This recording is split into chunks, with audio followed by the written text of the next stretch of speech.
A paz do Senhor Jesus, estamos iniciando mais um Instantes Finais, a sua aula de profecia bíblica no seu lar. E eu quero agradecer por sua audiência, você que é cristão, você que é evangélico, independente da sua denominação. Eu quero agradecer por sua audiência, agradeço também a você que ainda não é cristão, talvez você até pertença a outra religião, mas acompanhe a programação da Rede Brasil. Que Deus te abençoe, que as bênçãos de Deus continuem sendo derramadas sobre a sua vida, sobre a sua família. Obrigado por poder entrar na sua casa mais uma vez e seja muito bem-vindo aos Instantes Finais. Eu gostaria de lembrar mais uma vez que você pode assistir a nossa programação não só pela TV, mas também pelo YouTube em 2 canais. Você tem a opção Rede Brasil Oficial e a IEADP Oficial. Inclusive, eu quero enviar uma saudação muito especial aos nossos queridos irmãos internautas. Nós temos vários irmãos de outros estados, até mesmo de outros países, que estão acompanhando a nossa programação. Inclusive, lembrando que se você deseja assistir, se você deseja rever um dos nossos programas sobre os eventos escatológicos, sobre o livro do Apocalipse, sobre o livro de Daniel, você vai lá no playlist e esses programas já estão disponíveis. Agora, se você quer entrar em contato conosco, enviar sua mensagem, sua pergunta, anote o WhatsApp, que é o 994661010. Como é do seu conhecimento, nós estamos estudando sobre a infalibilidade das profecias bíblicas. No programa anterior, nós estudamos sobre o livro do profeta Joel. Nós trouxemos aqui algumas informações sobre o livro de Joel. Falamos, inclusive, sobre a importância de nós temos essa visão panorâmica do livro, né? Pode trazer a tela inicial, por favor? Ainda sobre Joel, coloca a tela inicial, por favor. Então, nós falamos aqui que é importante conhecermos sobre o livro, sobre o autor, seus destinatários, isso, deixa essa tela aí, seus destinatários, para nós compreendermos melhor a sua mensagem. Então, vou só relembrar algumas informações que nós já vimos no programa anterior. Primeiro, nós dissemos que o nome Joel significa Jeová é Deus. Isso nos mostra também que o seu pai era um servo de Deus. Vimos também que ele era conhecido como profeta do avivamento religioso, né, devido à profecia do derramamento do Espírito Santo, que está registrada no capítulo 2, que nós vamos estudar no próximo programa, que é capítulo 2, versículos 28 ao versículo de número 32. Nós vimos também que Joel foi levantado por Deus para profetizar para o povo de Judá, para o povo de Jerusalém, por volta do ano 835 a.C., e que o livro de Joel possui 3 capítulos e registra diversas calamidades, né? Diversas catástrofes. Nós já vimos algumas ontem, né?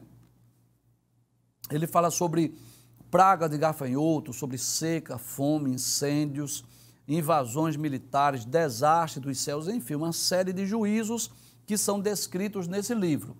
E nós vimos também que todos esses juízos eram em decorrência dos pecados de Judá e de Jerusalém. Inclusive, eu deixei bem claro no último programa que hoje nós vamos estudar sobre esse convite de Deus, através do profeta Joel, ao povo de Judá, ao povo de Jerusalém, chamando o povo ao arrependimento. Nós vamos ver isso hoje. Hoje nós vamos estudar o capítulo 2 e vamos dar continuidade a esse tema, que é o dia do Senhor. Abre a tela, por gentileza. Pode abrir essa tela, por favor? Então, nós vimos o programa anterior, que fala sobre o dia do Senhor, e nós estudamos. Volta a tela do programa de ontem, por gentileza, só para a gente recapitular, que fala sobre o dia do Senhor, mas no capítulo 1, isso, obrigado, foi o que nós estudamos ontem, capítulo 1, versículos 1 a 4 e versículos 8 a 15, falando sobre aquelas catástrofes, aquelas calamidades, a seca, lembra disso? A fome, né? Enfim. Hoje você vai perceber que o tema, a temática do programa é o mesmo. Passe a tela, por favor. Isso, nós vamos dar continuidade ao tema, o dia do Senhor, que é um dos principais assuntos do livro de Joel. Só que hoje, observe, nós já vamos estudar no capítulo de número 2, versículos, vamos estudar os versículos 1 e 2 e depois dos versículos 12 até o versículo de número 17. Na verdade, traz a tela, por favor.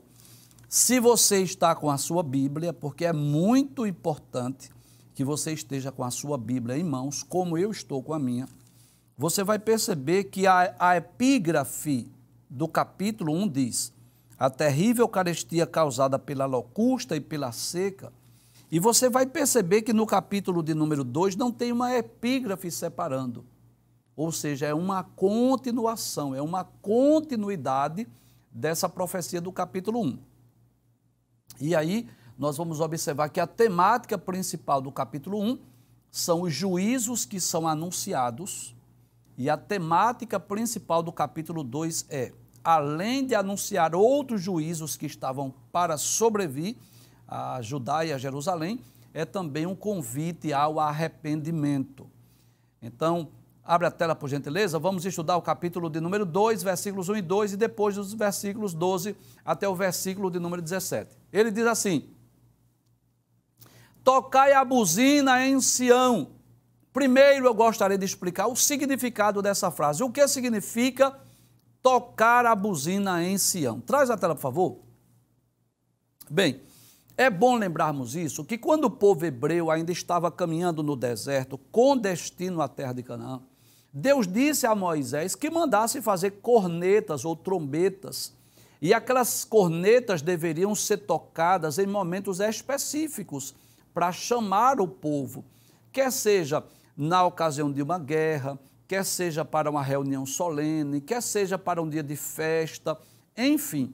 De acordo com o toque da corneta, inclusive quem é militar sabe disso, existe lá no quartel aquele soldado conhecido como corneteiro, né?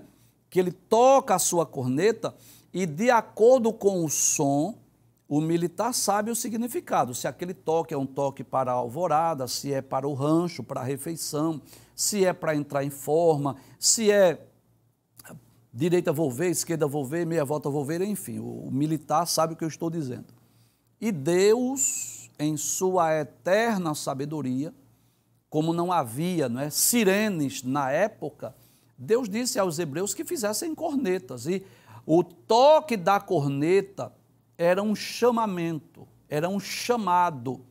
Agora, detalhes, cada toque diferenciava um do outro. Pelo toque o hebreu sabia, olha, é uma reunião solene, olha, é uma festividade, olha, é uma guerra, está vindo um exército aí inimigo. E é interessante que Deus utiliza dessa linguagem bem conhecida do povo judeu, claro que já estavam agora habitando na terra de Canaã, e Deus utiliza-se de Joel para dizer: toque a buzina, toque a corneta. Abre a tela mais uma vez. Aí ele diz assim: tocai a buzina em Sião. Sião é o quê? Jerusalém. E clamai em alta voz no monte da minha santidade. Clamem, gritem, chame o povo, toque a buzina. Aí ele diz: perturbem-se todos os moradores da terra, porque o dia do Senhor vem e ele está perto. E eu quero lembrar mais uma vez, traz a tela por favor, o que nós já dissemos no programa anterior, que o dia do Senhor na Bíblia pode ter várias aplicações. O dia do Senhor, se você disser assim: professor, me defina dia do Senhor, eu vou dizer, o dia do Senhor é um dia de uma ação divina, é uma ação de Deus. Deus vai agir naquele dia. Agora, pode ser uma ação divina de um juízo, de um julgamento, pode ser uma ação divina, por exemplo, de um juízo iminente ou futuro, pode ser, por exemplo, o dia da vinda do Senhor, pode ser, por exemplo, a grande tribulação, é um dia de uma ação divina. E Deus, através de Joel, estava dizendo: olha, o dia do Senhor está perto. Abre a tela, por favor, para eu reler mais uma vez esse texto. Aí ele diz assim: perturbem-se todos os moradores da terra com esse toque, com essa mensagem, porque o dia do Senhor vem e ele está perto. Deus está anunciando através de Joel que o dia do Senhor vem. Inclusive, traz a tela, por favor. Antes mesmo de eu ir para o versículo de número 2, eu já quero fazer uma aplicação aqui. Que a nossa missão é muito parecida com a missão de Joel. A nossa missão é dizer ao mundo que o dia do Senhor vem. Eu posso dizer que estamos nos aproximando do período da grande tribulação. Todo mundo sabe disso, que nós estamos caminhando para os tempos do fim. Os eventos que estão ocorrendo no mundo, tudo nos leva a crer isso, que nós fazemos parte da igreja do arrebatamento. Eu não estou aqui com isso, dizendo o dia que Jesus vem, porque eu não sei. Eu não estou fazendo cálculos baseados em teorias humanas, não. Mas observando o cenário mundial, você vai perceber isso. Você percebe que o mundo já está se organizando para um governo único, sim ou não? Para uma moeda única, sim ou não? Você sabe disso, que estão aproveitando da vacina para trazer um controle populacional. Eu não estou aqui dizendo que você não tome a vacina, não estou aqui fazendo uma apologia, nem contra, não é esse o meu objetivo, nem quero trazer pavor a ninguém. O meu objetivo aqui não é trazer pavor, mas é dizer que isso está muito claro. O mundo está caminhando para uma moeda única. Nós estamos caminhando para essa plataforma do governo do anticristo.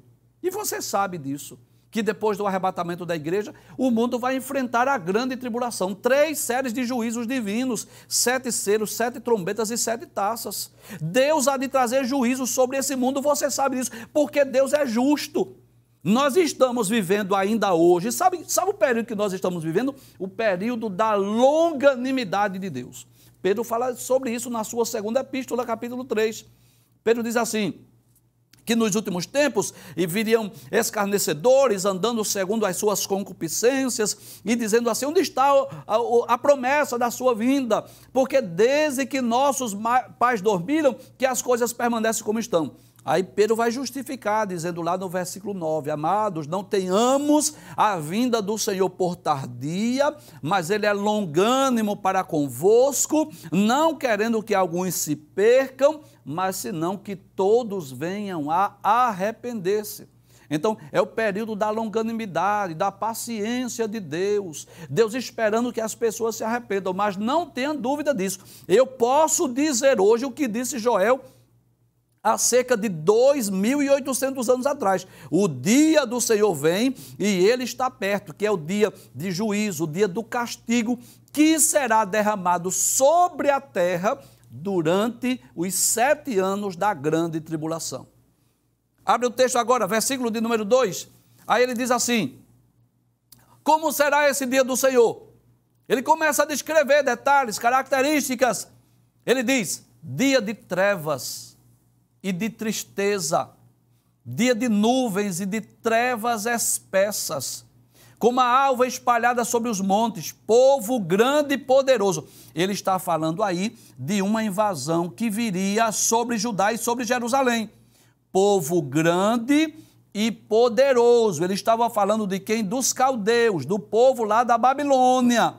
Diz assim, qual desde o tempo antigo nunca houve, nem depois dele haverá, pelos anos adiante, de geração em geração. Traz a tela, por favor.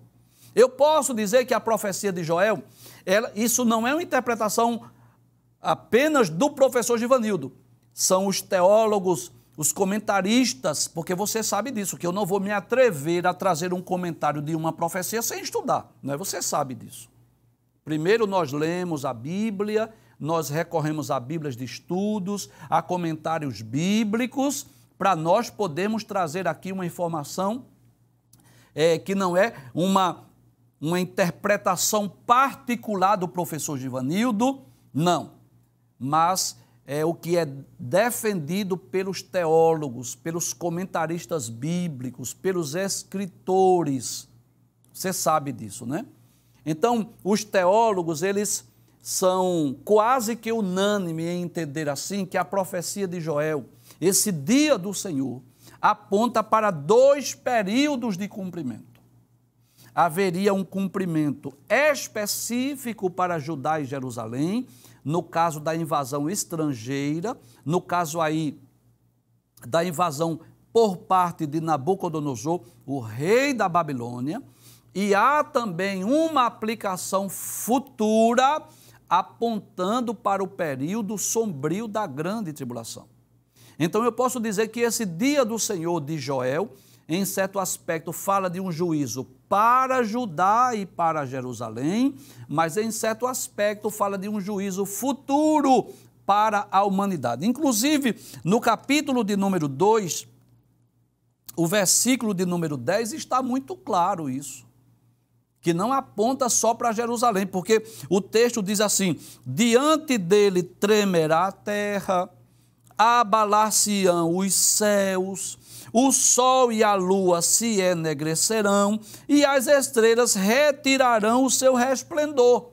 Ora, essa profecia, ela ainda não se cumpriu, ela vai se cumprir durante o período sombrio da grande tribulação.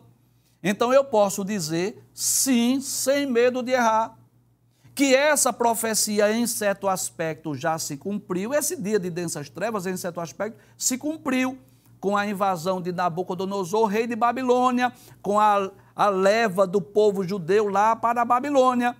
Mas eu posso dizer também que há um aspecto futuro, há um aspecto profético e escatológico que aponta para o período sombrio da grande tribulação, que o mundo há de experimentar o juízo de Deus.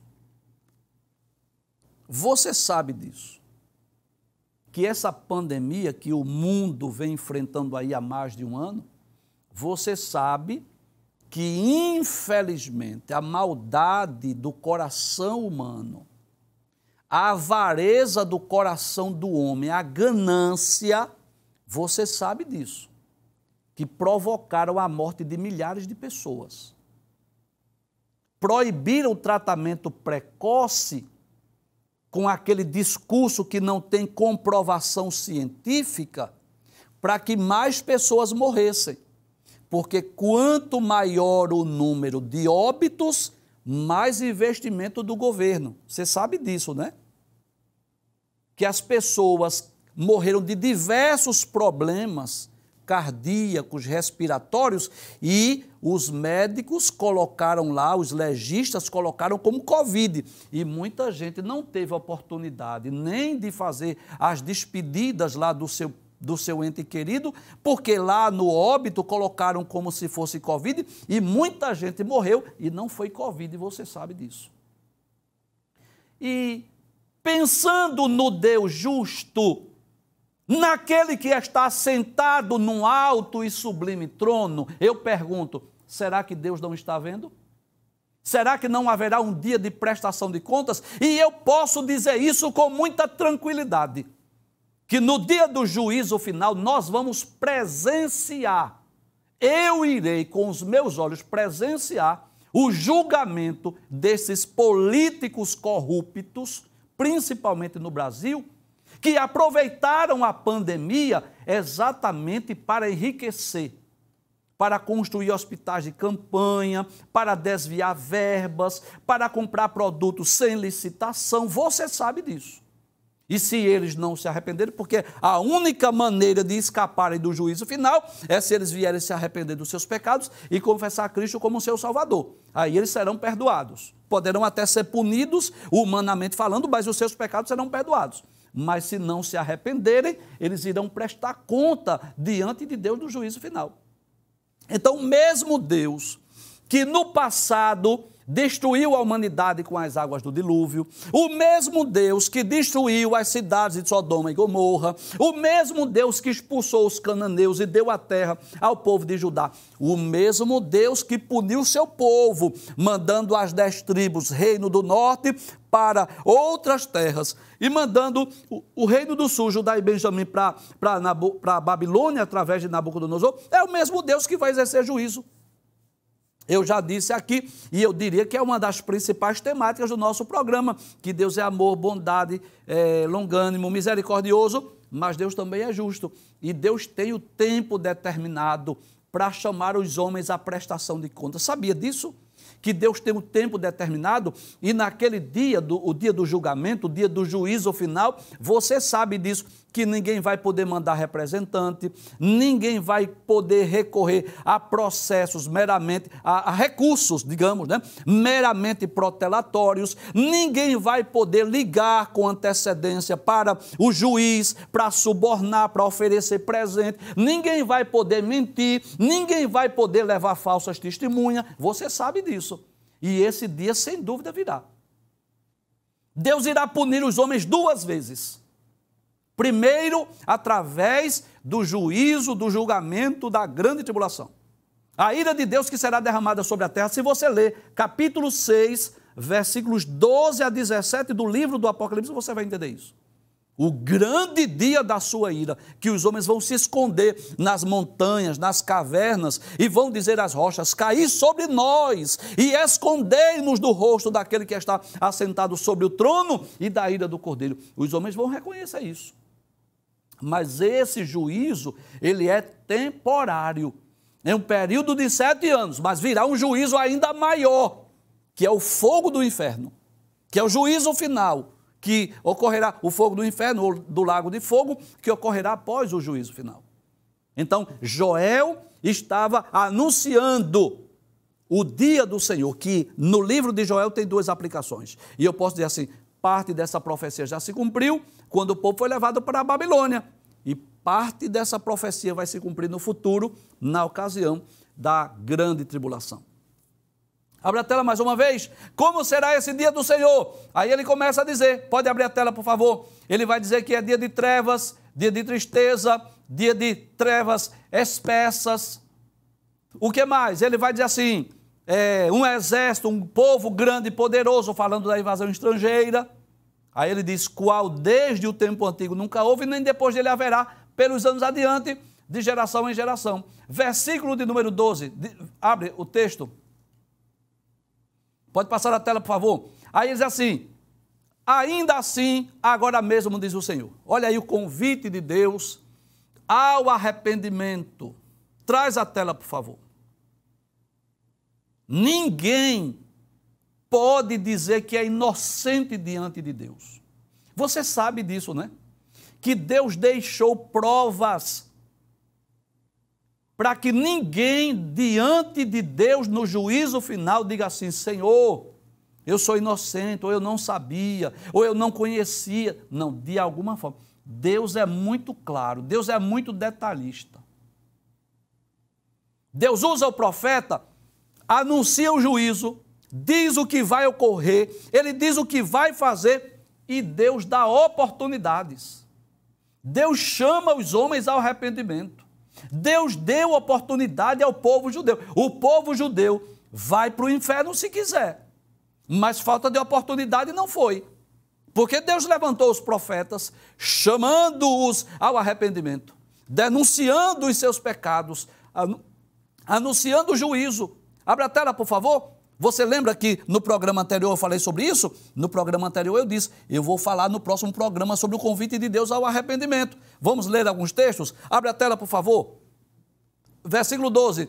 Ainda assim, agora mesmo, diz o Senhor, convertei-vos a mim de todo o coração. Pode deixar essa tela aberta, por favor. Convertei-vos, na linguagem militar, significa meia volta vou ver. Era Deus dizendo assim, deem meia volta. Era Deus dizendo assim, voltem-se para mim. Era Deus dizendo, abandone os seus ídolos, os seus deuses, os seus pecados, se convertam a mim. Mas não é só da boca para fora não, é de todo o vosso coração. Aí ele diz, e isso com jejuns, e com choro, e com pranto. Traz a tela, por favor. É como se Deus dissesse, ainda há uma oportunidade, ainda há uma chance para vocês. E qual é a saída, qual é a solução, qual é o remédio, qual é o recurso? É se vocês se converterem, é se vocês se voltarem para mim.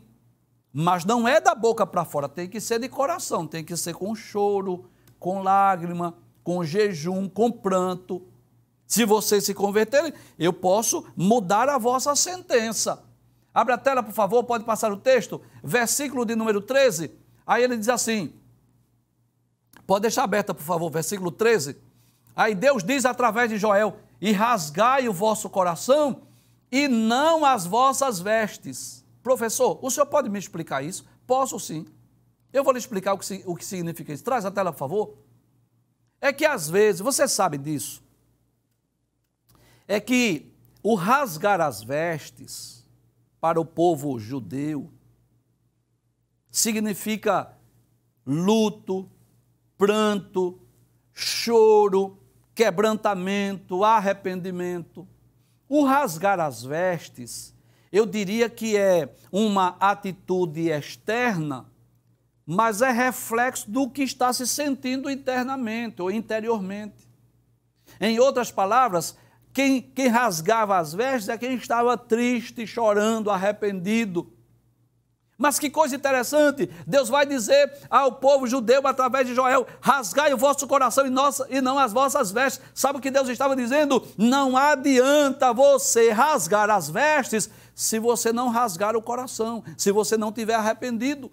Aí Deus disse, convertei-vos ao Senhor vosso Deus, ou seja, voltem-se para Deus, dê-me a volta, vou ver. Por quê? Porque Deus é misericordioso. Aí ele vai dizer quem é Deus. Veja os adjetivos, veja as qualidades, veja os atributos que Deus vai dizer ao povo quem ele é através do profeta Joel. Abre a tela, por favor, mais uma vez. Aí ele vai dizer assim, porque ele é misericordioso. Ou seja, ele é um Deus que tem misericórdia. Ele é compassivo, ele é paciente, ele é tardio em irar-se e grande em beneficência e se arrepende do mal. Veja quantas características Deus descreve. Eu vou dizer esse texto em outras palavras. É como se Deus dissesse assim, Joel, diga-se ao povo, diga a eles que em vez de rasgar as vestes, as túnicas, eles rasguem o coração. Eles se convertam a mim, diga a eles, Joel, que eu sou misericordioso, que eu sou compassivo, que eu tenho longanimidade, que eu sou tardio em me irar, que eu sou grande em beneficência, que eu gosto de fazer o bem. Olha, Joel, diz ao povo, traz a tela, por favor, que eu me arrependo do mal. Que coisa interessante. Sabe o que Deus estava dizendo? Embora eu tenha te usado, Joel, para falar sobre o dia do Senhor, mas se esse povo se arrepender, eu vou me arrepender do mal que eu disse que lhes faria. É esse o sentido, arrepender-se do mal. Posso dizer assim, numa linguagem humana, para nós entendermos. Deus é capaz até de voltar atrás, se houver choro, lágrima, pranto, arrependimento. Passe o texto, por favor, versículo de número 14. Aí Joel diz assim, quem sabe se voltará? Como que diz assim? Quem sabe se vocês se humilharem, se vocês se arrependerem, se vocês abandonarem o pecado, quem sabe Deus vai se voltar para vocês. Deus vai se arrepender do mal que disse que faria e além disso, deixará após si uma bênção em oferta de manjar e libação para o Senhor vosso Deus. Que coisa interessante. Para nós entendermos esse texto, nós vamos trazer à vossa lembrança, à vossa memória, o que nós estudamos no programa anterior. Abre a tela, por gentileza, traz a tela, por favor. Que coisa interessante. Porque no programa anterior, nós estudamos o capítulo 1, versículo 9, e nós já explicamos esse texto, que Deus diz assim, foi cortada a oferta de manjar e a libação. E eu já falei que essa oferta de manjar era aqueles cereais que eram entregues pelos hebreus, uma oferta diária, era uma espécie de um dízimo, de uma oferta que era levada ao sacerdote. Foi cortada também a libação, que era uma espécie de vinho que era derramado naquela oferta. Ou seja, até os sacerdotes nos dias de Joel estavam passando fome. Por quê? A fome, a seca, a miséria, a praga de gafanhotos, não tinha lavoura, não tinha agricultura, não tinha legumes, não tinha cereal, não tinha vinho, não tinha mojo, não tinha trigo, não tinha nada. Mas Deus se utiliza de Joel para dizer assim, olha, quem sabe? Se vocês se arrependerem, Deus volta atrás dessa sentença. Deus não vai se arrepender desse mal que disse que faria e ele deixará de fazer. E além disso, Deus não só pode voltar atrás nessa sentença, se vocês se arrependerem, mas Deus pode dar uma bênção a vocês. Que bênção é essa? Abre o texto mais uma vez, o versículo 14. Aí ele diz assim, e deixará após si uma bênção. Que bênção? Em oferta de manjar e libação para o Senhor vosso Deus. Como que diz assim? Aí Deus vai fazer a terra produtiva. Traz a tela, por favor. Deus vai fazer a terra produzir. Deus vai expulsar as pragas de gafanhoto. Deus vai mandar chuva sobre a terra. Vocês vão poder plantar e colher. E vocês vão ter até com o que ofertar a Deus. O que era que Deus queria? Deus queria que o povo se arrependesse. Deus queria que o povo voltasse após si. Eu vou ilustrar aqui a dor de Deus. Eu vou ilustrar aqui. É como um pai, uma mãe, que ensina o filho o caminho de Deus, leva para a igreja, ensina o filho no caminho do Senhor, mas esse filho depois entra no mundo das drogas, no mundo do crime, no mundo da prostituição, da delinquência, da marginalidade. E o pai e a mãe chora, geme, jejua, ora pelo seu filho, querendo que eles voltem. Mas às vezes o coração dele é obstinado.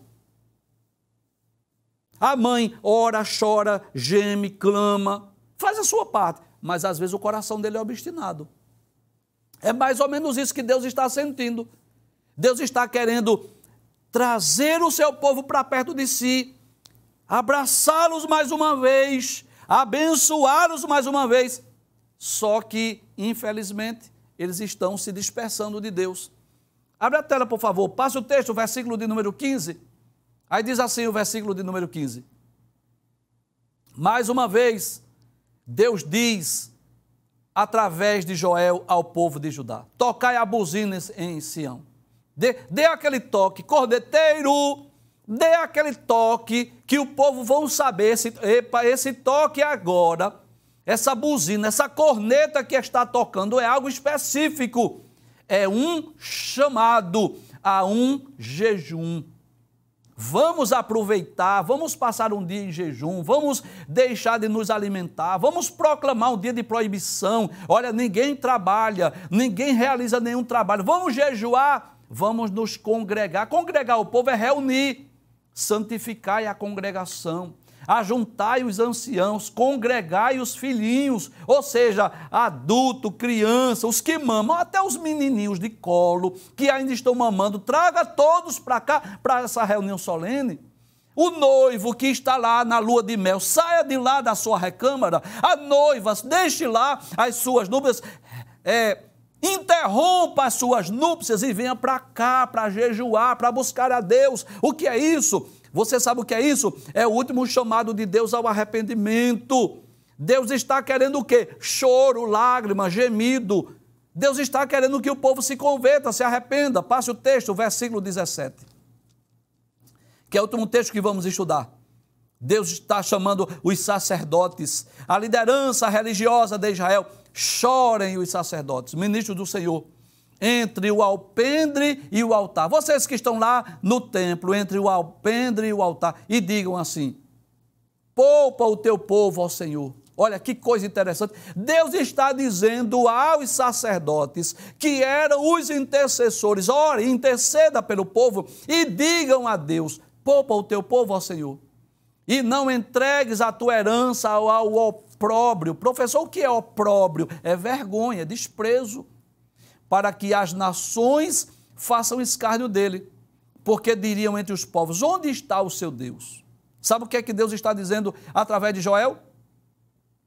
Traz a tela, por favor. Traz a tela. Se Deus cumprir essa palavra que disse, as nações vizinhas, os povos vizinhos, vão escarnecer do povo judeu. E vão perguntar assim: cadê o Deus dele? Que vergonha para o povo judeu.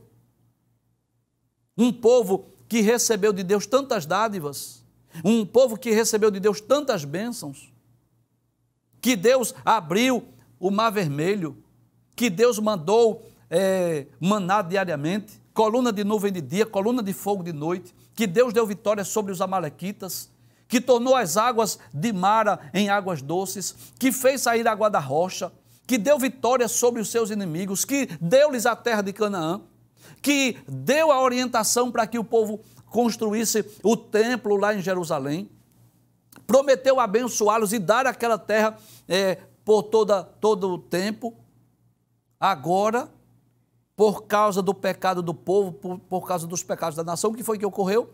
Aí Deus estava dizendo através de Joel: chorem os sacerdotes, porque senão o povo vai dizer assim: onde está o Deus deles? Não foi o que ocorreu? Quando Nabucodonosor invadiu Jerusalém? Aí o povo perguntou: cadê o Deus do povo judeu? Cadê o Deus de Israel? Por que foi que Deus não mandou um anjo para destruir o exército de Nabucodonosor, como mandou um anjo para destruir o exército de Senaqueribe? É simples. É porque nos dias de Senaqueribe, Ezequias foi para o templo orar, chorar e se humilhar. Nos dias dos reis de Judá, que eram contemporâneos de Jeremias, você vai ver isso, eram reis maus, reis ímpios, que não se arrependeram dos seus pecados. Então eu posso dizer que esse capítulo 2, em parte, já se cumpriu. Se cumpriu como? Quando Nabucodonosor invadiu Jerusalém. Nós já citamos várias vezes esse texto aí de Segundas Crônicas, capítulo de número 36. Vamos reler esse texto? Segundas Crônicas 36, pode passar, por favor? Aí diz assim: e o Senhor, Deus de seus pais, lhes enviou a sua palavra pelos seus mensageiros, madrugando e enviando-lhes, porque se compadeceu do seu povo e da sua habitação. Passe o texto, versículo 16. Porém zombaram dos mensageiros de Deus, desprezaram as suas palavras, escarneceram dos seus profetas, até que o furor do Senhor subiu tanto contra o seu povo, que não teve mais remédio. Deus chegou à conclusão: não tem outro remédio senão mandá-los para o cativeiro babilônico. Você sabe disso. Traz a tela, por favor. Às vezes você vai para o médico e você quer tomar comprimido, você quer tomar injeção, você quer tomar remédio, mas às vezes o médico diz assim: olha, aqui não tem injeção, aqui não tem comprimido, aqui só tem a cirurgia, vai ter que passar o bisturi para tirar o mal. Às vezes não acontece isso, pronto. Foi essa a conclusão de Deus. É como se Deus dissesse: eu vou ter que passar o bisturi para tirar o mal. Que mal era esse? A idolatria, o paganismo. E Deus mandou o povo lá para o hospital da restauração, chamado Babilônia, para curar o seu povo. Veja que depois que eles voltaram, nunca mais o povo judeu foi idólatra. Nunca mais, eles foram curados lá. Teve que passar o bisturi. Passe o texto, por favor. Não teve mais nenhum remédio, porque fez subir contra eles quem? O rei dos caldeus, o qual matou seus jovens à espada. Não teve piedade nem dos jovens, nem das moças, nem dos velhos, nem dos decrépitos, dos anciãos, e a todos os deu nas suas mãos. Foi Deus que deu a Nabucodonosor, você sabe disso, que nós já explicamos.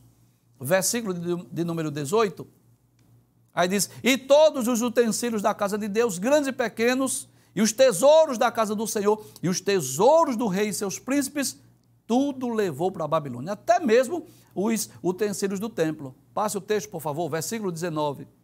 Queimaram a casa de Deus. Olha, era esse o desejo de Deus? Veja essa cena, veja essa imagem. Eu pergunto a você, era esse o desejo de Deus? Não, claro que não. O desejo de Deus é que o povo estivesse em Jerusalém, o povo estivesse adorando a Deus no seu templo, mas por que isso ocorreu? Porque eles não atenderam o convite de Deus ao arrependimento. Aí o que aconteceu? Nabucodonosor e o seu exército queimaram a casa de Deus, derrubaram os muros de Jerusalém e todos os seus palácios queimaram, destruindo também todos os seus preciosos objetos. Passe o texto, o versículo 20, que é o último versículo que vamos estudar.